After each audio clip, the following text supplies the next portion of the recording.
हम बात कर रहे थे कि वेदांत की एक विशिष्ट प्रक्रिया का हम लोग अध्ययन कर रहे थे।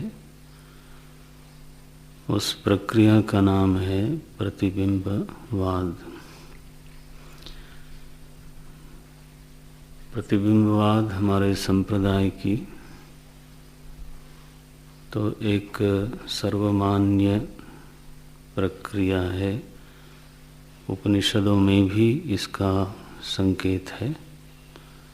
भगवान शंकराचार्य जी के भाष्यों में बार बार ये संकेत मिलता है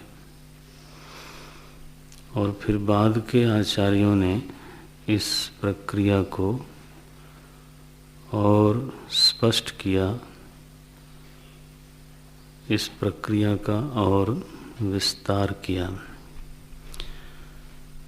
इस प्रक्रिया के कई आयाम हैं, आप लोगों ने देखा। इस प्रक्रिया में मूल बात क्या है कि अंतःकरण में चेतन प्रतिबिंबित हुआ। उस प्रतिबिंब के कारण ही अंतःकरण सजीव हुआ और उस प्रतिबिंब को जो नाम दिया गया हमारे परंपरा में, वो नाम है चिदाभास। उसी को आचार्य लोग जीव भी बोलते हैं। स्वाभास चैतन्य अथवा चिदाभास अथवा जीव।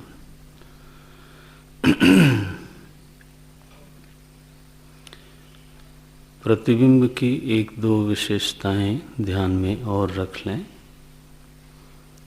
वो ये हैं कि बिंब के एक होने के बाद भी उपाधि की अनेकता के कारण प्रतिबिंब में अनेकता होती है, हो सकती है। स्वात्मा एक है। वेदांत में अनेकात्मवाद स्वीकार नहीं किया गया। आत्मा की अनेकता को स्वीकार नहीं किया गया। लेकिन जीव की अनेकता तो सिद्ध ही है, उसको तो स्वीकार करना ही पड़ता है।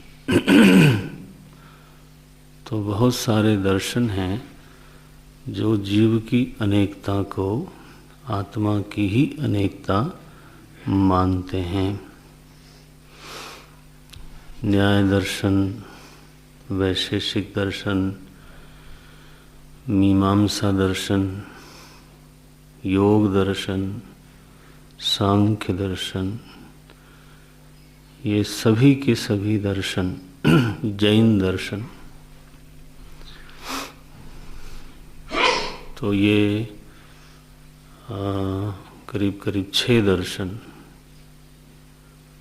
तो ये सभी के सभी जीव की जो अनेकता है उसको आत्मा की ही अनेकता को स्वीकार करते हैं।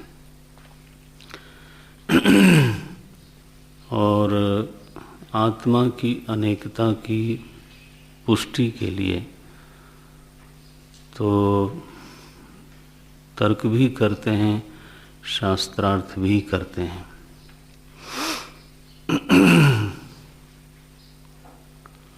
सांख्य दर्शन का तो बड़ा ही दृढ़ मत है इस विषय में कि अगर आत्मा अनेक नहीं होती तो सभी को एक ही साथ सुख होता और एक ही साथ दुख होता।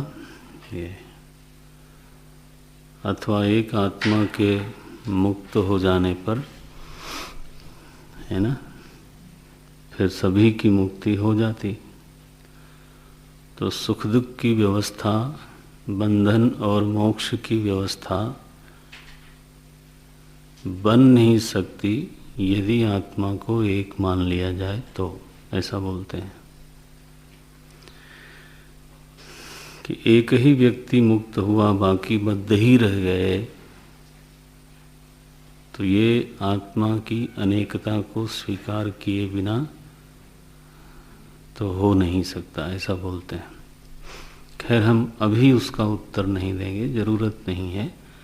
हमारा विषय केवल इतना है कि अनेक अनेक विचारक, दार्शनिक तो जीव की अनेकता को आत्मा की अनेकता के रूप में स्वीकार करते हैं। वेदांत ऐसा नहीं मानता। वेदांत का निर्णय ये है कि आत्मवस्तु अद्वैत है, अनेक का तो छोड़ो, वो अद्वैत है। अद्वैत माने एक नहीं होता, ध्यान देना। अद्वैत माने एक नहीं होता। एक, हाँ, एक का मतलब होता है जहाँ दो हो सकता है। एक शब्द दो की संभावना को निरस्त नहीं करता। शायद मैंने कभी बोला होगा, आपके ध्यान में होगा कि नहीं होगा। एक शब्द का निर्माण कैसे हुआ संस्कृत में? एति इति एकः, एति है ना, एति माने गच्छति। उस संख्या को एक बोलते हैं जो बाकी सभी संख्याओं में जाती है। ये देखो कैसा शब्द बनाते हैं। वह संख्या एक कहलाती है जो सभी संख्याओं में जाती है, अनुगत होती है। जैसे 2 में एक विद्यमान है, 3 में एक विद्यमान, चाहे जो भी संख्या बोल दो आप, उसमें वास्तव में हाँ एक ही विद्यमान है। एक का ही जो गुणित रूप है वो 2 हो गया, 3 हो गया। इसलिए हमारे यहाँ एकत्ववाद नहीं है। क्या है? अद्वैत है। अद्वैत का मतलब है द्वैत का अभाव, बस। 2 का निषेध कर देते हैं। सो 2 का ही निषेध हो गया तो अनेकता की तो बात ही दूर रह गई। देखो नारायण। सो आत्मा एक है, फिर आप कैसे ये व्यवस्था करते हो कि लोग इतने हैं, लोगों का सुख अलग अलग है, दुख अलग अलग है, लोगों के संस्कार अलग हैं, विचार अलग हैं, व्यवहार अलग हैं। ये सब फिर कैसे होगा? तो उसकी व्यवस्था बताई कि जो जीव हैं वो अनेक हैं। सो बिंब सूर्य एक होने पर भी अगर करोड़ों घट रख दिए जाएं जल भर के, तो करोड़ों सूर्य प्रतिबिंब हो सकते हैं। उससे बिंब की एकत्व में, बिंब के अद्वैतत्व में कोई बाधा नहीं पहुंचती, है ना। बिंब अकेला है रहेगा, प्रतिबिंब अनेक हो सकता है। ऐसे ही आत्मा एक है, फिर भी असंख्य जीव हो सकते हैं। तो अंतःकरण की संख्या के अनुसार जीवों की संख्या हो सकती है, उसमें क्या है। सो प्रतिबिंबवाद का एक पक्ष ये है, और प्रत्येक प्रतिबिंब में परस्पर भेद होगा, अन्योन्याभाव होगा। और प्रत्येक प्रतिबिंब के व्यवहार में, आचार में,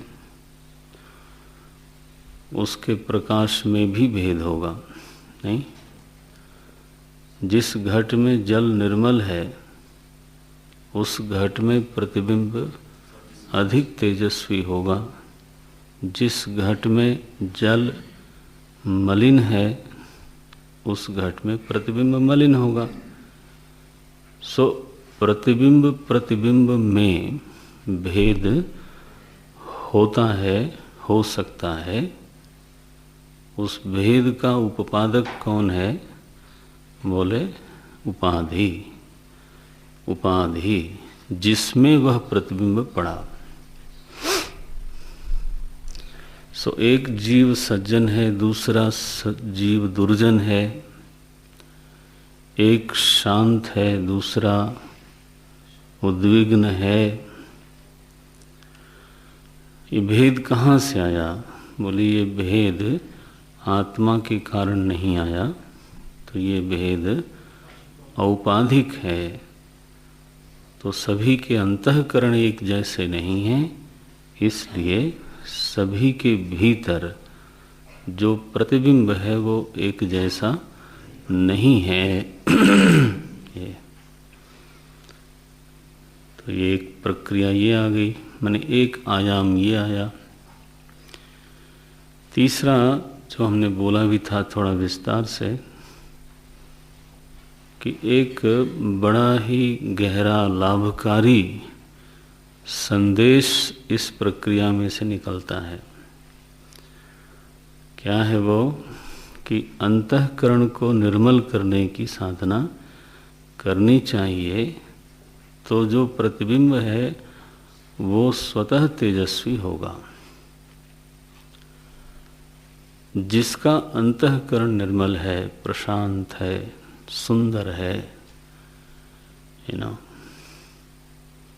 तो उसी के अनुसार फिर प्रतिबिंब की तेजस्विता बढ़ती जाती है। और यहाँ पर सभी साधक स्वतंत्र हैं, सभी को ये अधिकार है और सभी के सामर्थ्य के भीतर की बात है। ये केवल करने की बात है। थोड़ा तेज करें।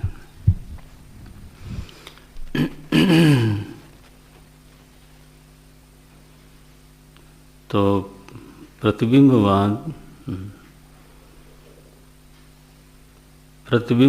में ये संदेश निहित है। इसको धारण करना चाहिए साधकों को। इसके लिए अनेक दृष्टांत हैं। मंद व्यक्ति तेजस्वी हुआ, कैसे हुआ है ना? दासी पुत्र नारद, देवर्षि नारद हो गए। डाकू वाल्मीकि, महर्षि वाल्मीकि हो गए। जड़ बुद्धि अहिल्या भगवान को प्राप्त हो गई। जड़ बुद्धि अहिल्या। राम एक तापस तिय तारी, नाम कोटि खल कुमति सुधारी। अहिल्या को कुमति कहा गया। क्यों कुमति कहा गया? क्योंकि उसने गौतम ऋषि और कामी इंद्र में अंतर नहीं किया, नहीं कर पाई। उसकी बुद्धि इतना विवेक नहीं कर पाई। तो जिस बुद्धि में विवेक करने की सामर्थ्य नहीं है उसको क्या बोलेंगे? कुमति। सुमति तो नहीं बोल सकते। देखो, तो समाज में, हिंदी में, देहात में ऐसे लोग कभी बोलते हैं, क्या तुम्हारी बुद्धि पर पत्थर पड़ा था? ऐसे बोलते हैं ना, पत्थर पड़ा था। तो इसी अभिव्यक्ति को मानो गौतम ऋषि ने प्रकट कर दिया कि जाओ पत्थर हो जाओ, क्योंकि उसकी बुद्धि पत्थरवत ही थी। फिर वो अंतर्मुखी होकर के साधना करती रही और परिणाम क्या हुआ? भगवान का स्पर्श मिला उसको,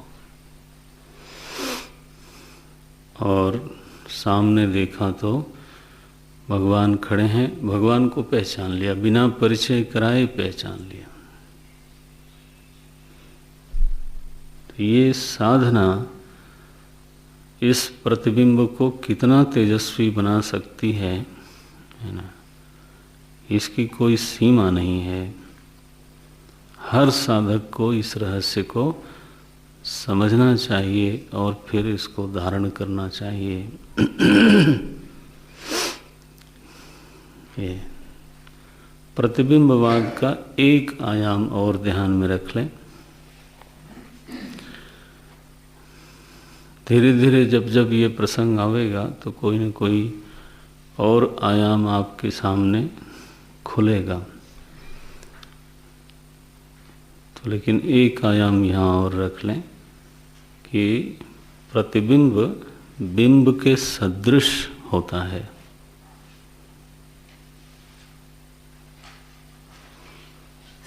फिर भी एक भेद हो जाता है प्रतिबिंब में।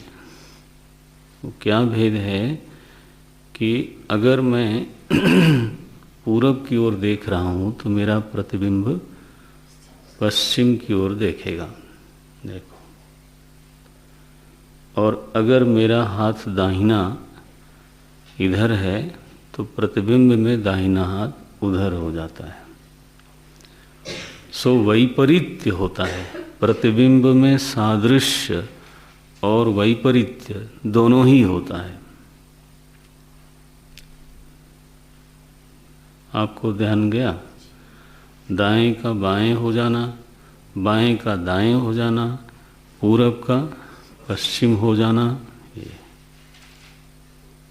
यह भेद होता है प्रतिबिंब में।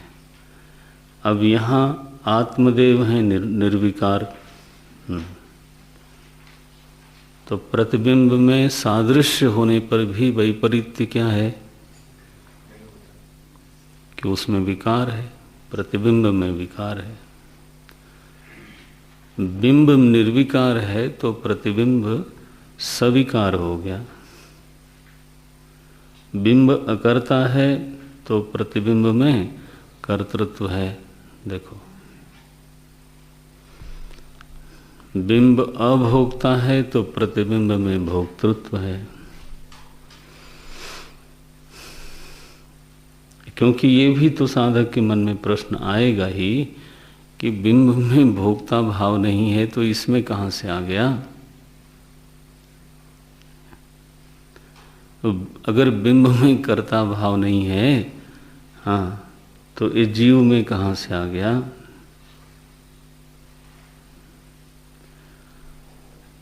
तो संसारित्व, विकारित्व, कर्तृत्व, भोक्तृत्व, ये जो जीव धर्म है, ये बिंब के प्रतिकूल धर्म है। बिंब में ये धर्म बिल्कुल नहीं, और प्रतिबिंब में यही धर्म पड़े हुए हैं। बिंब अवस्थात्रयातीतः और प्रतिबिंब में तीनों अवस्थाएं लगी हुई। ठीक, तो वैपरीत्य और सादृश्य युगपत है। युगपत माने साइमल्टेनियस, साइमल्टेनियस, युगपत एक साथ है, वैपरीत्य भी और सादृश्य भी। इसीलिए साक्षी में और अहंकार में, माने आत्मा में और जीव में भेद है। 5 श्लोकों तक साक्षी का अनुसंधान किया और 6ठे श्लोक से लेके 12वें श्लोक तक जीवत्व का विवरण किया गया, जीवत्व की व्याख्या की गई।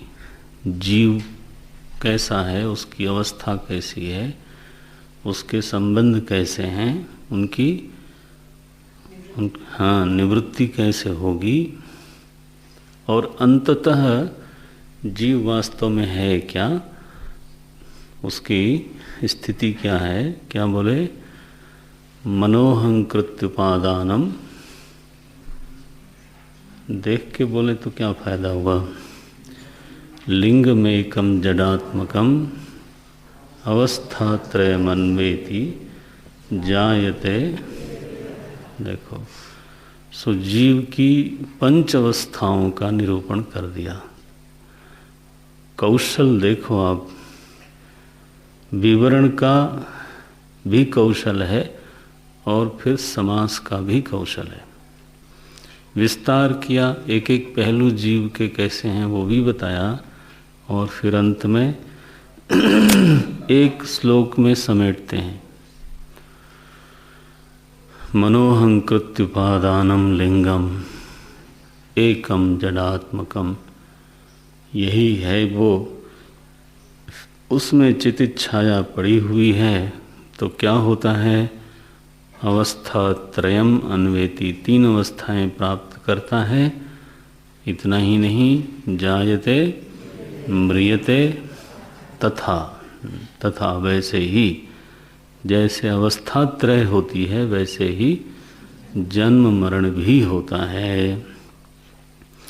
सो 2 प्रकार के अहम का निरूपण हो गया, एक पारमार्थिक अहम और एक व्यावहारिक अथवा व्यावहारिक प्रातीतिक अहम। ऐसा भी कह सकते हैं, जो पारमार्थिक आत्मा रूप अहम है उसका भी अनुसंधान हुआ, और जो व्यावहारिक जीव रूप में अहम है उसका भी अनुसंधान हो गया। तो अगर आप फिर से संक्षेप में बोलें तो 12 श्लोकों तक का विषय क्या था, अहम का शोधन।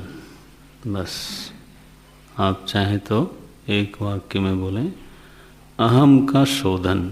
अहम तत्व, जिसको आप अहम बोलते हो, वो चीज क्या है। ठीक है, वो अहम नाम की चीज, अहम अहम अहम सभी बोलते हैं। और एक दिन मैंने विनोद सुना टीवी पर, तो फोन आया तो बोलता है, कौन बोल रहा है, बोले मैं बोल रहा हूँ। और बोले बोल तो यहाँ भी मैं ही रहा हूँ।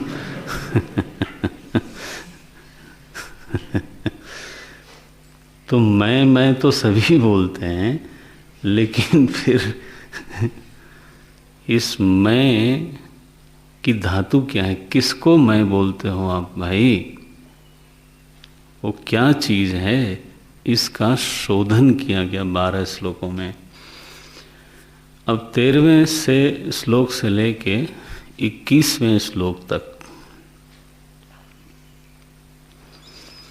एक नवीन प्रकरण आरंभ होता है। कितने हुए, 9 श्लोक। 9 श्लोक। तो देखो, आपको विषय का विकास ध्यान में रखना चाहिए। 5 श्लोकों में एक विषय, 7 श्लोकों में दूसरा विषय, और अब 9 श्लोकों में एक तीसरा विषय आरंभ होता है। क्यों आरंभ हुआ ये, अब विषय संगति कैसे लगावें, आप सीखिए। ग्रंथ को कैसे पढ़ना पढ़ाना चाहिए वो भी सीखना है। तो श्लोकों की संगति लगाना, और फिर विषय की संगति, प्रकरण की संगति, एक प्रकरण दूसरे प्रकरण से कैसे जुड़ता है वो भी ध्यान में होना चाहिए। तो साधक ने प्रश्न ये किया कि महाराज, आपने तो जीव और उसकी 5 अवस्थाओं का निरूपण किया, वो समझ में आया। वो तो अंतःकरण में प्रतिबिंब से ये प्रक्रिया शुरू हुई। यह जो अंतःकरण है, ये दृष्टा का दृश्य है। ध्यान देना, संगति बहुत महत्वपूर्ण होती है। यह अंतःकरण क्या है? दृष्टा का दृश्य है, और दृश्य होने के कारण जड़ है। ठीक हो गया। हमने पूछा था उस समय कि ये जड़ होने पर भी अन्य जड़ दृश्यों से अलग अलग कैसे है, ये प्रश्न किया था। तो उसके उत्तर में आपने ये सारी बात बताई कि ये शरीर दृश्य है, ये टेबल दृश्य है, फिर भी शरीर में जीवन है कैसे? अंतःकरण भी दृश्य है, फिर उसमें जीवन है, ये कैसे? तो वो प्रक्रिया आपने बताई। अब धीरे धीरे विचार ये हो रहा है कि अंतःकरण दृष्टा का दृश्य है, दृश्य होने के नाते उससे भिन्न है। दृष्टा न केवल चेतन है बल्कि दृष्टा सत भी है। ठीक है, दृष्टा सत भी है। तो अगर हम इस बिंदु पर विचार करते हैं तो सत से अंतःकरण को भिन्न होना पड़ेगा। लो, चेतन से भिन्न होने के नाते जड़ है। अब सत से भिन्न होने के नाते उसको असत होना चाहिए। पकड़ में आया ये प्रश्न? अगर हमारा यह विचार ठीक है, क्योंकि भिन्न भी कहो और दोनों को सत्य भी कहो, ये तो बनता दिखता नहीं। भाई आकाश से नीलिमा भिन्न है, आकाश रंग शून्य है, नीलिमा नीला रंग है। हाँ ये ठीक है, विलक्षणता हो गई, लेकिन फिर दोनों सत्य हैं क्या? तो एक न केवल नीलिमा है बल्कि वो असत भी है, ऐसा अंततः विचार होता है। यहाँ तो दो फूल में परस्पर भेद है ऐसा नहीं कहा जा रहा है, बल्कि दृष्टा जो चेतन है, दृष्टा जो सत है, उससे भिन्न हो रहा है अंतःकरण, उससे भिन्न हो रही है वृत्तियां। आखिर हमारे भीतर की जो वृत्तियां हैं, हाँ जी, वो साक्षी चेतन का न केवल दृश्य हैं बल्कि उससे भिन्न भी हैं। तो वृत्तियों की जो सत्ता है और दृष्टा की जो सत्ता है, वो क्या एक बराबर है क्या? ये प्रश्न है।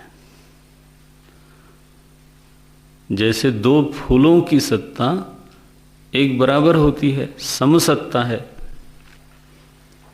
पृथ्वी की, वायु की, जल की जो सत्ता है वो समसत्ता है, समसत्ता है। लेकिन आकाश में जो नीलिमा पीलिमा दिखती है, लालिमा दिखती है, हाँ, तो उसकी सत्ता और आकाश की सत्ता दोनों समान नहीं है। एक है और दूसरी केवल प्रतीत हो रही है। ये इसको बोलते हैं विषम सत्ता। समसत्ता और विषम सत्ता। सो वृत्ति की सत्ता और वृत्ति के दृष्टा की सत्ता दोनों समसत्ता तो लगती नहीं। दृष्टा की सत्ता कूटस्थ है, एक रस है, निरंतर है। वृत्ति की सत्ता निरंतर आती है, जाती है, आती है, जाती है। आती भी है मुझ में से ही, कहीं आकाश में से आती नहीं। जाती कहाँ? मुझ में ही। मुझ में कहाँ जाके स्टोर हुई इसका कोई अता पता नहीं। ये आखिर असंख्य वृत्तियां मुझ में उठ के समा गईं। हाँ, अगर वो इकट्ठी होने लगे तो महाराज सृष्टि में जगह नहीं मिलेगी। सी तो ये क्या चीज है? बोले तुम क्या बोलते हो? गुरु बोलते हैं साधक को कि तुम क्या बोलते हो, तुम्हारा विचार क्या है? बोले मुझे तो लगता है ये असत है। सत से भिन्न होने के नाते इनको असत होना चाहिए। तो साधुवाद, तो गुरुदेव ने कहा बाढ़म, शाबाश, बाढ़म, तो बढ़ो, चिरम जीविताम, ज़्यादा दिन जियो। बोले महाराज वो तो ठीक है लेकिन मैं तो फंस गया हूँ। बोले कहाँ फंसे? अरे बोले विचार की मांग ये है कि ये असत होना चाहिए, लेकिन फिर दिखता तो है। न केवल दिखता है, उसके साथ व्यवहार भी होता है और वो सुख दुख भी देता है। तो बोले फिर? बोले तो असत वस्तु थोड़ो सुख दुख देगी।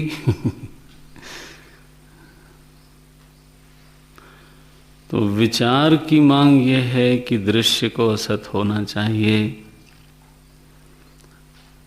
और अनुभव में आता है कि ये है, न केवल है बल्कि इसका प्रभाव भी है, इसका महत्व भी है, व्यावहारिक है। बोले हाँ ठीक बात है। बोले गुरुदेव इतनी ही बात नहीं है, मैं विचार करता हूँ बीच बीच में, तो अंतःकरण दृश्य है, दृष्टा से भिन्न होने के नाते वो असत है, ये समझना तो कभी कभी फिर भी संभव है, क्योंकि वृत्ति में वो सत्ता कई बार नहीं भासती, आई चली गई, हो गया। देखना, लेकिन दृश्य तो फिर शरीर भी है। लो अब पिटाई हुई। बोले तो अगर वृत्ति दृश्य असत है तो देह दृश्य भी फिर, अरे बोले इसकी बात न करो अभी। देह दृश्य को भी फिर असत होना चाहिए। बोले हाँ होना चाहिए तो है। अरे बोले ऐसे थोड़ो है। ये बिल्कुल महाराज 90 kg कोई छोटी मोटी चीज है, एक ठोस सच्चाई है। दुख दर्द होता है इसमें, इसके साथ व्यवहार होता है, रोग होता है, क्या क्या होता है, इसको असत बोल देंगे। अब देखना उल्टी बात हो रही है। जब चेतना पर, जीवन पर विचार हो रहा था तो देह में जीवन अंतःकरण से आया, तो वहां अंतःकरण में जीवन को समझना आसान है, फिर देह में जीवन को समझना बन जाता है। ठीक, लेकिन यहां क्या हो रहा है, जब सत्ता को समझना हो तो अंतःकरण में सत्ता नहीं है ये समझना बन जाता है, आसान है। मन में कोई मान लो विचार आया तो हमारा ही भीतर से बुद्धि कहती है अरे तो मानसिक है, छोड़ो यार, इट हैज नो रियलिटी। लोग बोलते हैं एज ए साइकोलॉजिकल थीस है, इट हैज नो रियलिटी।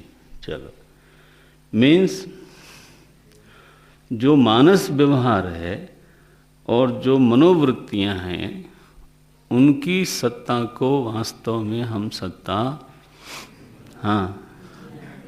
नहीं मानते हैं। बहुत बार जब सता रहा हो ना तब मानते हैं, और जब बहुत खुशी हुई हो तो मानते ही हैं। कोई बहुत खुशी हो और उस समय कह दे कि ये खुशी तुम्हारी मिथ्या है, बोले डंडा किधर है तो बात करता है, खुशी के अवसर पर ये सब बातें करता है। लो जी कोई मूर्ख महात्मा पहुंच गए किसी के शादी के अवसर पर, बोले ये सब मिथ्या है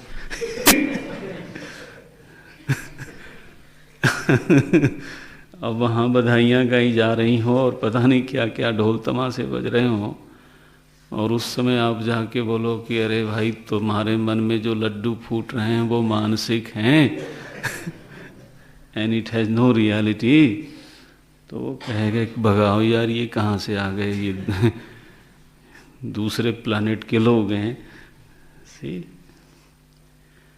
तो दुख सुख जब विचारों में बहुत होता है उस समय उसको असत मानना संभव है। लोग जब परेशान होते हैं अपने मन से और कई बार सोचते हैं कि अब हम विदाई ही ले लें, है ना, तो वो मन मिथ्या थोड़ा होता है उस समय उनका। क्या वो तो जब शांत वृत्तियां होती हैं उस समय उनकी सत्ता शून्यता समझ में आती है, मानी जा सकती। बोले ठीक है ऐसे। लेकिन महाराज वृत्ति दृश्य असत है तो भी चलो थोड़े देर के लिए मान लेते हैं, लेकिन शरीर दृश्य असत है, ये क्या बात करते हो? और शरीर दृश्य के बाहर ये खंभा असत है। नारायण, हाँ जी, देखो जैसे जैसे बाहर जाएंगे सत्ता ठोस होती जाती है, तो ये हाल असत है। अरे क्या बात करते हो, कितनी मेहनत लगती है बनाने में मालूम है? चलो जी, तुम्हारे खेत खलिहान इंडस्ट्री क्या है? बोले महाराज मेरे वाले की बात ना करो, दूसरों की बात करो, तो हम स्वीकार कर लेंगे कि वो असत है, हमें कोई आपत्ति नहीं है। माने दृश्य में जितनी बहिरंगता उसमें सत्ता की उतनी ही ठोस प्रतीति होती जाती है।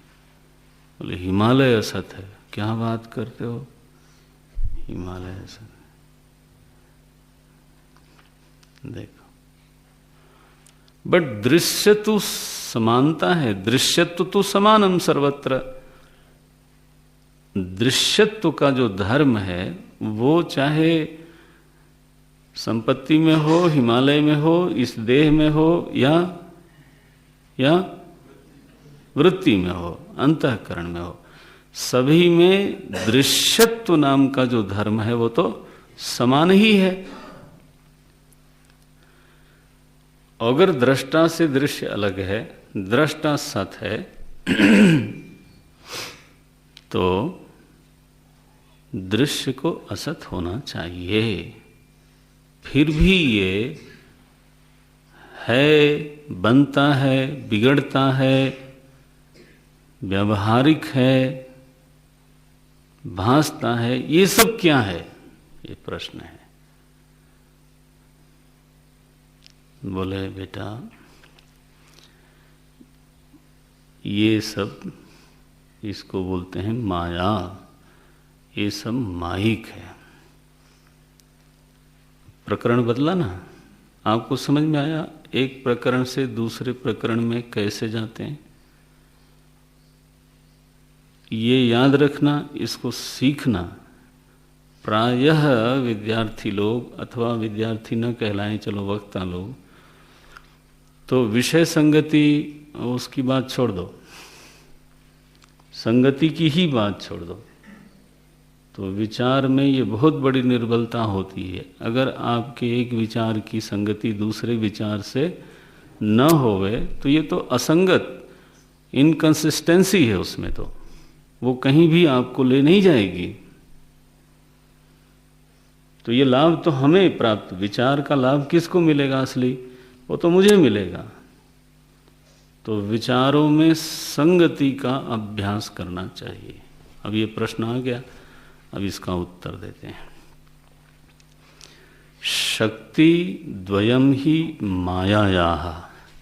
अब ऐसा लगता है ना कि अचानक ये माया कहाँ से आ गई? अभी तक तो बात चल रही थी जीव की, अवस्था त्रय की, और ये तो अचानक जो है ये कहाँ से चीज़ आ गई? देखो, क्योंकि एक इसके पीछे बढ़िया सा प्रश्न है।